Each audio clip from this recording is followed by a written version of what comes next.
Hi students, आप सबका आज की इस वीडियो क्लास में वेलकम है, स्वागत है। जैसे कि हम पिछले 2 दिनों से पिछली 2 वीडियोज से टेंस को स्टडी कर रहे हैं, जिसमें हमने प्रेजेंट इंडेफिनिट टेंस को कंप्लीट किया और पास्ट इंडेफिनिट टेंस को कंप्लीट किया। उसकी क्या पहचान है, उसके क्या रूल्स हैं और उसके साथ उसकी कुछ एग्जाम्पल के साथ हमने उसको प्रूव भी किया है। लेकिन आज हम उसी प्रेजेंट इंडेफिनिट और पास्ट इंडेफिनिट को एक बार फिर प्रैक्टिस करेंगे। उसके कुछ एग्जांपल्स हमारे सामने हैं और इस एग्जांपल को ट्रांसलेट करेंगे इंग्लिश में, कैसे ट्रांसलेट करते हैं। तो आज हम उसी प्रेजेंट इंडेफिनिट और पास्ट इंडेफिनिट को एक बार फिर देखते हैं, उसकी प्रैक्टिस करते हैं सिर्फ ट्रांसलेशन करने की। और मोस्टली जो सेंटेंस हमारे पास मौजूद है वो क्या है, इंट्रोगेटिव सेंटेंस के हैं। इंट्रोगेटिव सेंटेंस का जो रूल्स है वो यहाँ पे हमारे सामने मौजूद है। सबसे पहला लिखा है कि WH फैमिली का अगर कोई भी वर्ड उसमें मिलता है तो उसको लिखता है। हमने इसको ब्रैकेट में लिखा। ब्रैकेट में क्यों लिखा है कि यदि ये मिलता है तो लिखेंगे, वरना आगे बढ़ जाएंगे, छोड़ देंगे। उसके बाद हेल्पिंग वर्ब है, फिर हम सब्जेक्ट लिखते हैं। और इंट्रोगेटिव नेगेटिव है अगर सेंटेंस तो उसमें नॉट भी लाना पड़ेगा। तो नॉट की जगह कहाँ पे है, वो सब्जेक्ट के बाद होती है। हमने इसको भी ब्रैकेट में लिखा है कि यदि इसकी नीड है तो लिखेंगे, अन्यथा आगे बढ़ जाएंगे। उसके बाद वर्ब की फर्स्ट फॉर्म, ये इंट्रोगेटिव सेंटेंस का है।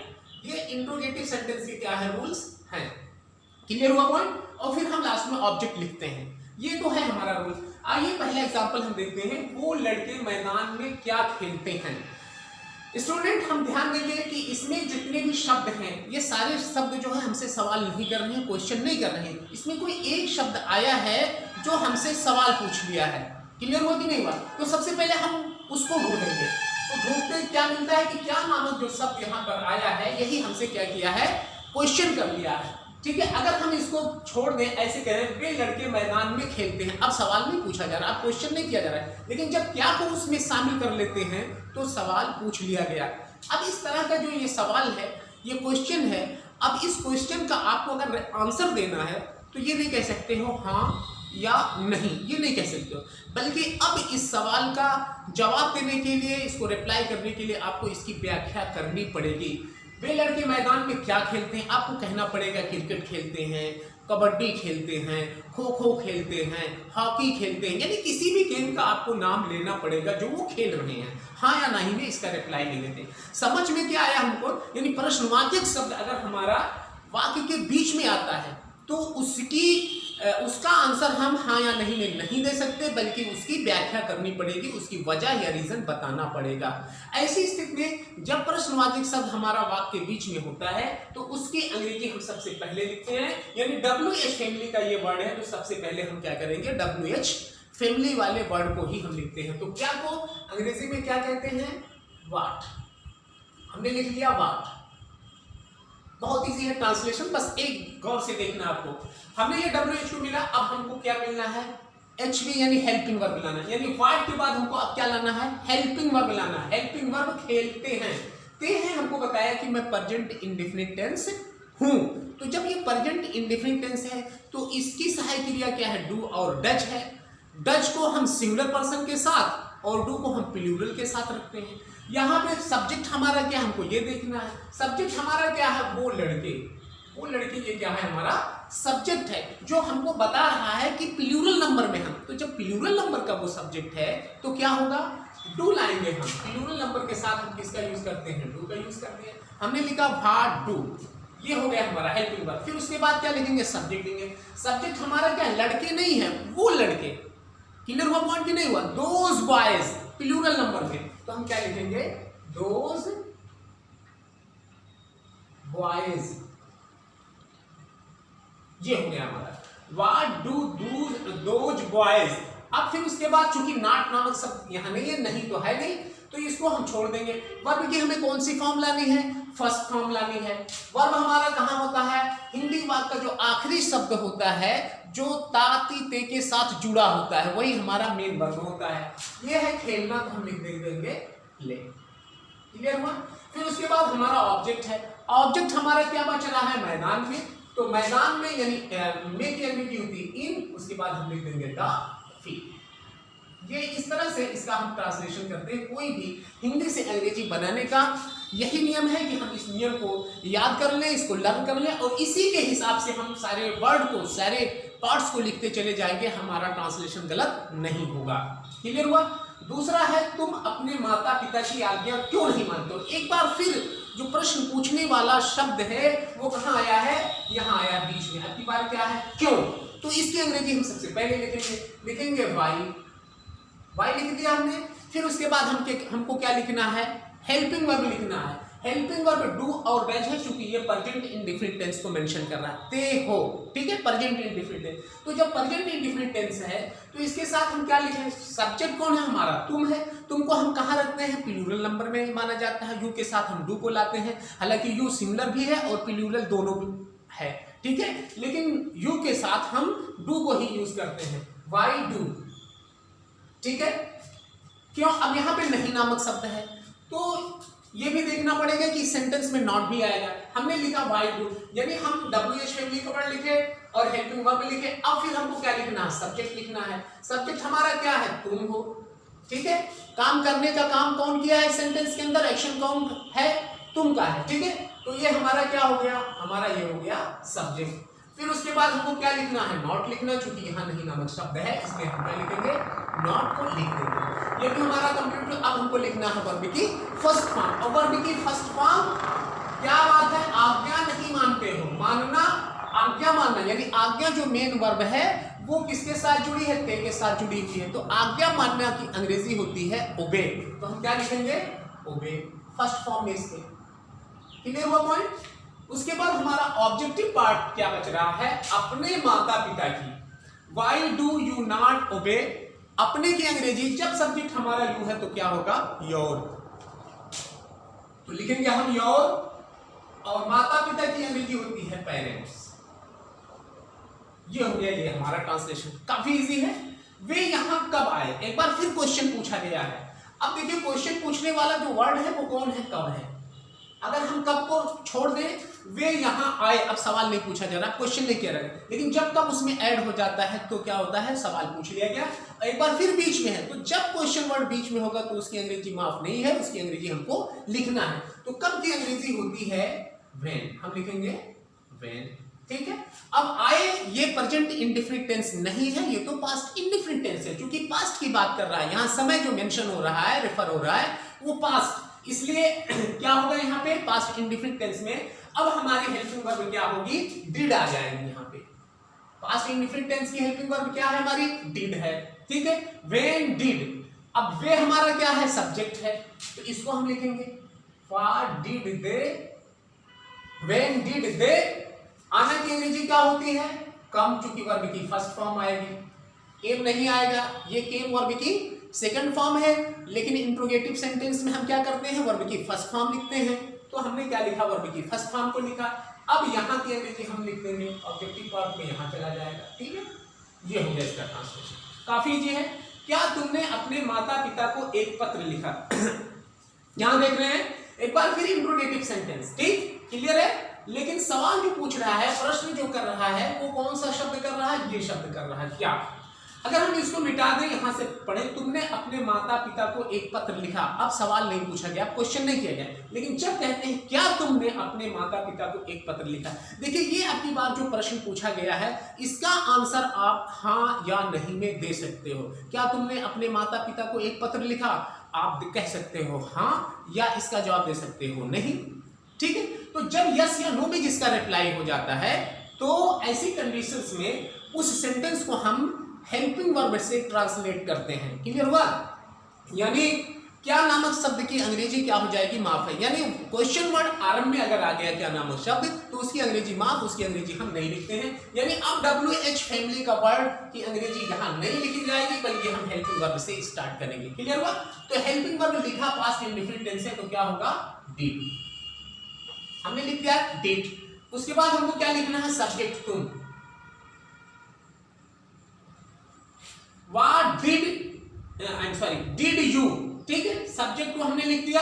अब फिर हमको क्या लिखना है, नॉट लिखना है। तो नॉट नहीं नामक शब्द तो यहाँ है नहीं, फिर हमको वर्ब की तरफ भागना है, क्या, लिखना, ठीक है, लिखना की तरफ भागना है। राइट मीन्स क्या होता है, लिखना, ठीक है। तो डिड यू राइट, ये हमारा क्या है, वर्ब की फर्स्ट फॉर्म है।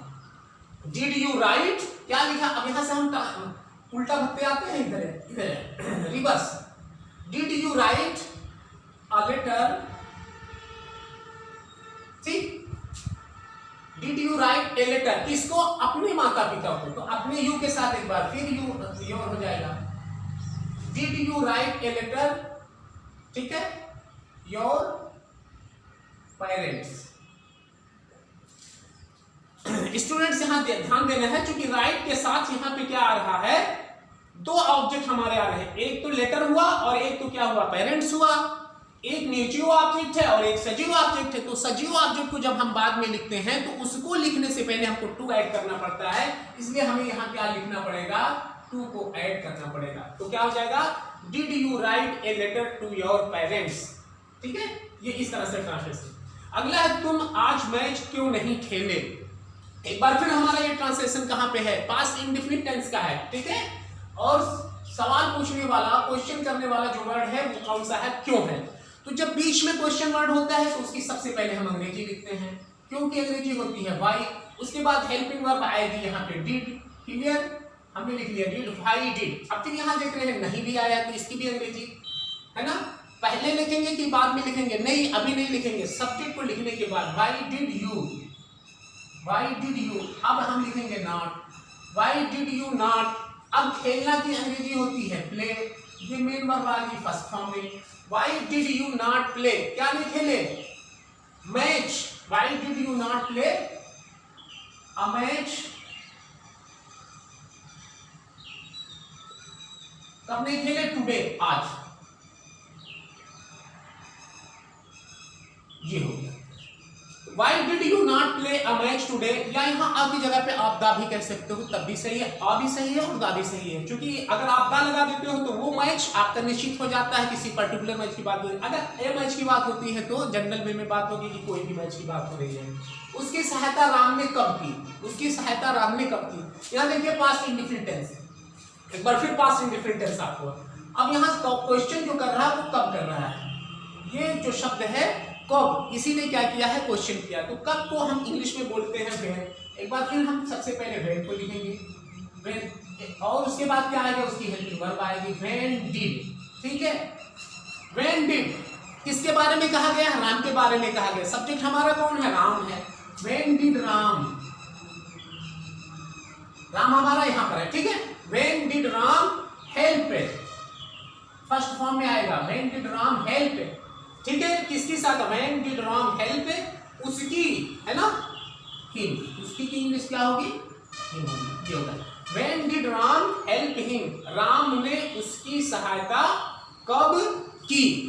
तो इस तरह से होता है इसका ट्रांसलेशन। देखिए यहाँ पे हम अगर देखते हैं तो उसकी जो हमारा ऑब्जेक्ट है वो सबसे पहले दिख रहा है। तो ऐसा नहीं है कि आप बगैर समझे बूझे, बगैर उसके सेंस को निकाले हुए, बगैर सब्जेक्ट को ढूंढे हुए ये नहीं देखोगे कि शुरुआती दौर में, आरंभिक दौर में तो चलो लिख देते हैं यही सब्जेक्ट है। नहीं, यहाँ काम किसने किया है, राम ने किया है। और किसकी किया है, जिसकी किया है, उसकी किया है। तो वो तो हमारा ऑब्जेक्ट है जिसके लिए किया गया हो, और करने वाला ही डूअर ही क्या होता है, हमारा सब्जेक्ट होता है। तो डूअर यहाँ पे कौन था, करने वाला राम का। इसलिए हमको सेंटेंस को पढ़ने के बाद सब्जेक्ट और ऑब्जेक्ट को सब पहचानना होगा, ठीक है, वर्ब को पहचानना होगा, तभी जाके हमारा ट्रांसलेशन सही हो पाएगा।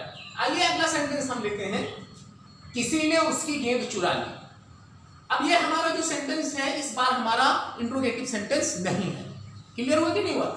यहाँ पर किसी ने उसकी गेंद चुरा ली, हमारा सब्जेक्ट कोई निश्चित भी नहीं है कि किसने जो है उसकी गेंद को चुराया, राम ने चुराया या श्याम ने चुराया, राहुल ने, है ना, गीता ने, सीता ने, अनीता ने, किसने चुराया ये बात क्लियर नहीं है।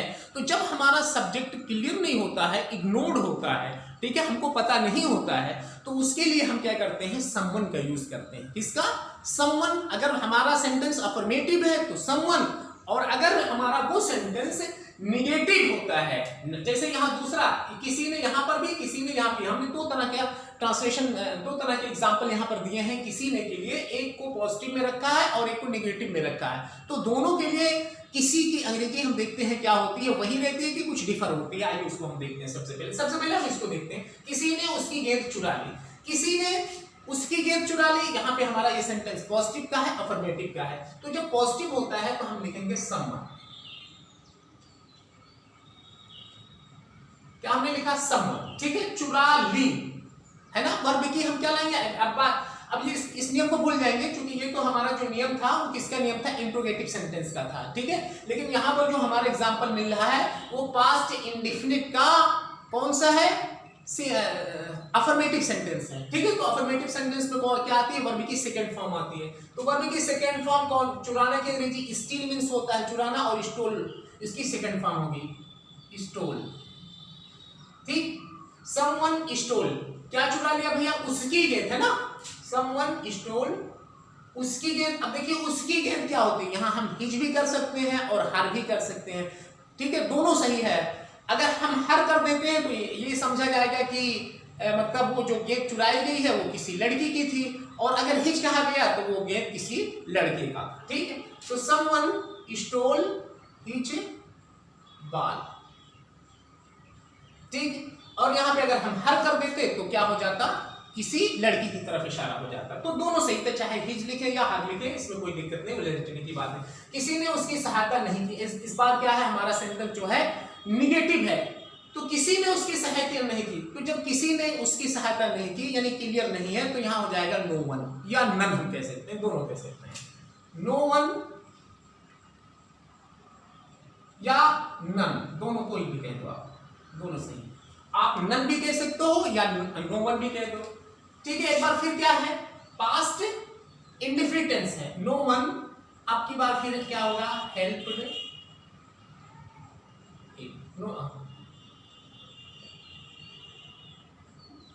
नो वन हेल्प्ड हिम या नन हेल्प्ड हिम, ठीक है। इंट्रोगेटिव सॉरी निगेटिव सेंटेंस है, तो निगेटिव सेंटेंस में क्योंकि नो या नन जो है ये निगेटिव के लिए ही आता, और फिर जब ये नन या नो वन आ जाएंगे तो फिर हमें नॉट नहीं लिखना होता है, ठीक है।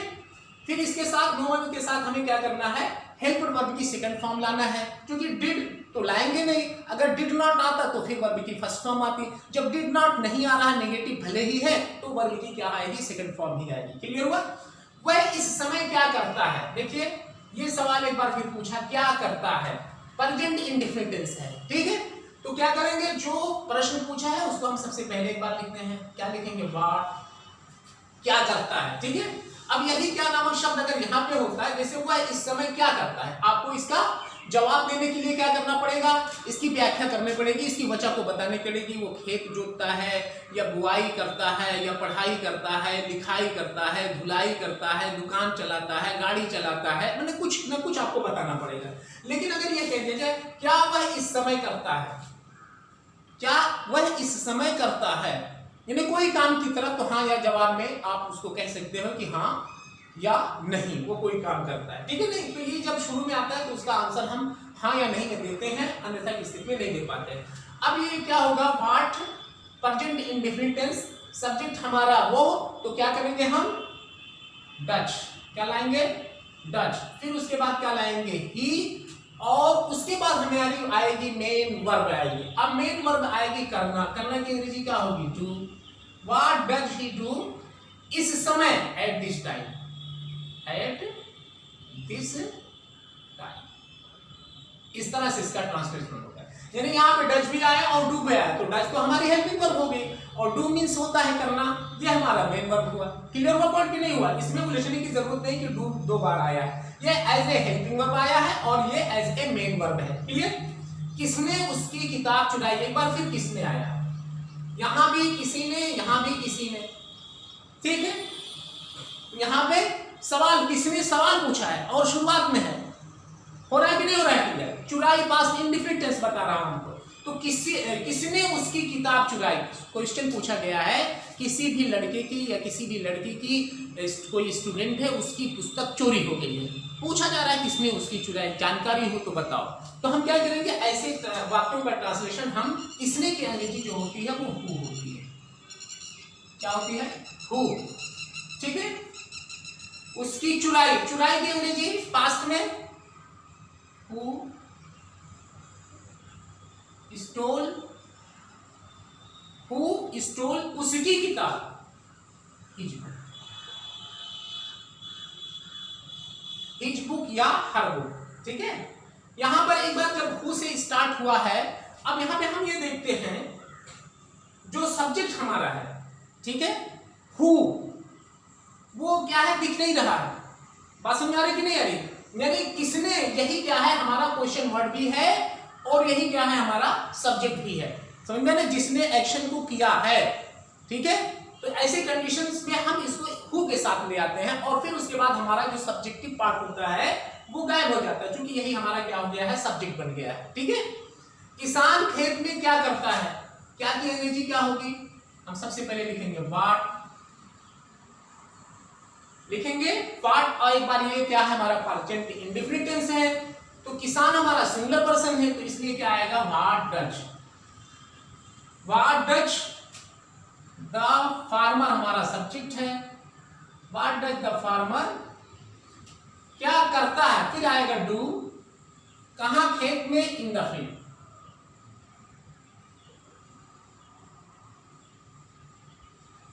ठीक। तो इस तरह से तमाम सेंटेंसेस आपके सामने आए हैं, जिससे हमारा एक बार फिर अभ्यास हुआ कि प्रेजेंट इंडेफिनिट और पास्ट इंडेफिनिट टेंस का इंट्रोगेटिव या इंट्रोगेटिव नेगेटिव सेंटेंस है, तो उसको ट्रांसलेशन करने का अभ्यास आज हमने किया है, आज हमने उसकी प्रैक्टिस की है। ये जरूरी इसलिए होता है कि जितनी ही मशक और अभ्यास हम करते हैं उतना ही सीखना हमारे लिए क्या होता है, आसान होता है। तो मैं आप सबसे एक बार फिर कहूंगा कि इस वीडियो को देखने के बाद प्रेजेंट इंडेफिनिट और पास्ट इंडेफिनिट की आपकी बुक्स में जितनी भी एक्सरसाइज होंगी उन सबको आप जो है सॉल्व करेंगे, उसको हल करेंगे, इससे आपकी कंसिस्टेंसी जो होती है मेंटेन रहेगी, बनी रहेगी और ये आपको भूलेगा नहीं। तो डियर स्टूडेंट, ये वीडियो आपको अगर अच्छा लगा हो, ये वीडियो आपको समझ में आई हो, तो आप अपने दोस्तों तक भी इसको पहुंचाइएगा। Thank you so much.